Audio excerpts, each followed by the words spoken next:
Hey, good afternoon, everybody. Chris Lester here for our weekly chat with Chris. I've been hosting these chats for about 2 months now, and every week we're trying to bring content that's relevant, current, and relatable to you and your specifics. So this week we elected to talk about Roth Conversions and the CARES Act. Now, the CARES Act stands for the Coronavirus Aid and Relief Economic and Security Act, and it was signed into law on March 27th. It's actually the largest stimulus bill ever created. So without further ado, does your portfolio have a virus protection? So a couple weeks ago, I did the topic, does your retirement have a virus? We talked about taxation and market volatility and the history of the market, and I think it's really relevant with everything that's going on right now, the amount of money that has been introduced into our economy. You know, the coronavirus stimulus bill just printed $2.5 trillion over and above our budget. Our annual GDP, our budget is about $4 trillion. So more than 50% of what we spend a year was just dedicated towards this coronavirus stimulus bill. So, you know, that puts us at $6.5 trillion. And basically, we only bring in $3.5 trillion every year in revenue. So we have a shortfall here, just from a math perspective, of the amount of money that the government is going to need to pay for this. And when you think about it, where is the government going to go to for this type of revenue? And also, not to mention the probability of taxes being higher in the future, this is the third time in less than 20 years we've had a 35% plus drop in the stock market. Now, if you recall, when we showed that, hey, it's not a time to panic, right? That over time we are going to eventually move upwards and to the right. But I don't know if anybody's seen the market today. It's one of the largest drops I've seen in my career, right? So we are having large volatility. And my topic next week will be a market update for the month of May, which is actually our June market update, but it's reflecting back on the last month. The point is that right now it's the third time in less than 20 years that we've had 35 to 40% market corrections. And if you're just entering into retirement, how do we handle that? Well, the IRS is trying to help.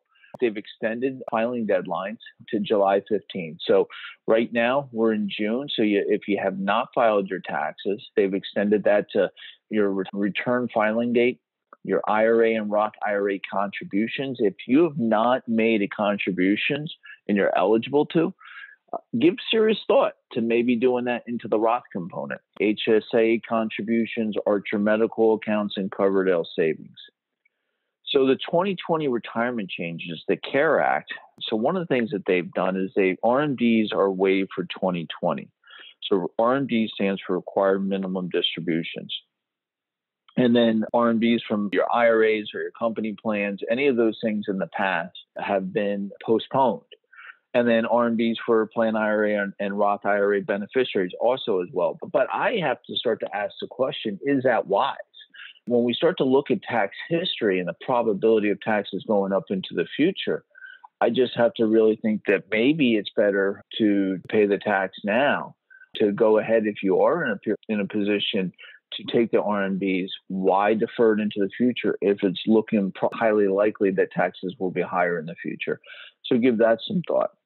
So the coronavirus-related distribution, CRDs, one of the things that's happened is that the IRS has basically said, look, if you're under age 59 and a half, normally there's a 10% penalty on taking a distribution from your IRA or your 401k, a qualified plan. Well, they've said that, listen, if you needed money, you could withdraw $100,000 from your IRA and you could avoid the 10% penalty. But even if you, for some reason, were not eligible because you were not technically affected by the virus or impacted by the virus, that it still may make sense because they're giving you the opportunity to spread the tax obligation over 3 years. So an example is if you took 100 grand and you were in a 30% tax bracket, instead of paying 30 grand next year, you could, in essence, pay $10,000 a year each and every year. So if we can avoid the 10% penalty, it might be worth it to look into taking that money out of a tax deferred account and seeing if we can reposition that accordingly. So who are affected individuals? Now, this is something where most of us, I think, here in the Northeast would probably qualify. So if you or your spouse have been diagnosed with the virus, you're qualified. But if you've experienced adverse financial consequences, either you've been quarantined, and I am on day 93 of quarantine. That's why I'm not on camera, because I look like an old mountain man or hermit. My wife said yesterday I look like a hobo, right? Because I have a beard, and I've been growing this just first time in my life to grow out a beard, and I need a haircut. But I've been taking this very seriously and not exposing myself. But if you've been furloughed, laid off, or having your work hours reduced, you're eligible to maybe take this money out of that tax-deferred environment and maybe consider something else. If you're not able to work due to a lack of childcare, if they're closing or reducing your hours of your business, if your business owned or operated by an individual, or other factors. So there is pretty broad language to where this could be an opportunity, but check with your advisor. And if you're on this call and you've been invited by another advisor, check with them. If you've not reached out to me and you have questions, I'll give you my opinion. But here's the thing I wanted to point out here. So we have our income tax brackets. If you've been to my classes before, when I've done them at Rutgers, I show this slide. And one of the things that sort of has, to me, and one of the single greatest messages I hope I can convey to you today. I spend a lot of time at my classes and workshops, and the reason is because all signs point to north. Taxes in this country are on sale, and if taxes go up to double, like David Walker has proposed, and I've been screaming from the rooftops for 10 or 15 years now, that we know that taxes are scheduled to sunset on January 1st of 2026. And it doesn't mean they're going to double. They're just going to go back to what they were pre the Tax Cut and Jobs Act, TCJA, that they're going to reset to that, right? So they're going to go up a little bit. But the probability in the next 5 to 10, 15, 20 years of them probably doubling to some point, that would take a 12% to 25%. And if you're in a 24%, that would take a 24% to 50%, right? Just roughly. Think about that. When you get to a point where your distributions from your retirement accounts are taxed at that level, what will that do to our accounts? So if taxes double, so if you're in a 50% tax bracket and you go, well, that's impossible, it'll never happen. And again, I've shown tax history charts where that's the median right now. It's actually below the median over the last 100 years since our tax history. So if you needed 75 per grand a year from your IRA just to make ends meet, you would have to withdraw $150,000 from that account just to have the same buying power, taking that into consideration. And then if you've been to my classes, you'll recognize that we also talk about something called sequence of return risk, right? So portfolio one here is just showing over the last 18 years, the average rate of return is 6.43%.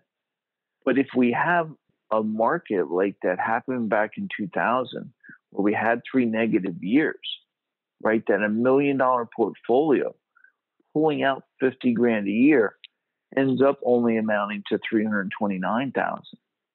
Well, what happens if that portfolio were now, because taxes change? This is market risk, but what if you add tax risk to that as well? And now you have to pull 100 because your tax bracket doubled. So that's the point I'm trying to make here. And there are strategies that you can start to do to say, hey, listen, you know what? We're not going to only have the losses in the market, but if we can start to have that money come to us tax-free, how do we do that? So setting up Roth conversions, Roth IRA-like vehicles, there's things that we can do to help you to start to unravel those tax traps. So if you'd like to learn more, reach out to us. But this was our topic this week. I just wanted to point out to you, where do you go from here? Review your current plan. If you're currently with an employer and your 401k is there and you're over age 59 and a half, you can do something called an in-service distribution. So that's one thing. Another thing you can do is if you're under age 59 and a half, maybe pulling $100,000 out a year and starting to see how that might look for your future is something that the IRS has said, hey, not only will we allow you to do it, but we'll give you 3 years to pay the tax. Does your current plan have a virus protection? That's really helping you to start to mitigate or reduce the risk overall. And is it protected from the inevitable tax increase coming? That's where I strongly encourage, if you have 401k provisions with the Roth provisions at your employer, start to look at that or setting up some type of strategy that will allow you to do that in the future. But here's the thing that we've talked about in the past. Do not make decisions based on fear or emotions. Cooler heads prevail. Planning is prudent. And that's what we can do to help. Again, I want to thank everybody for spending time. Like I said, I'm trying to do a good job of keeping the conversations to 15 to 20 minutes every week. If you have questions, please reach out. I'm happy to give you my opinion. And then if the advisor that invited you to that call, you have questions for them, please circle back to them. So thank you. And please don't keep me a secret. And we'll see you on the call next week. Guys, thank you very much and have a great day.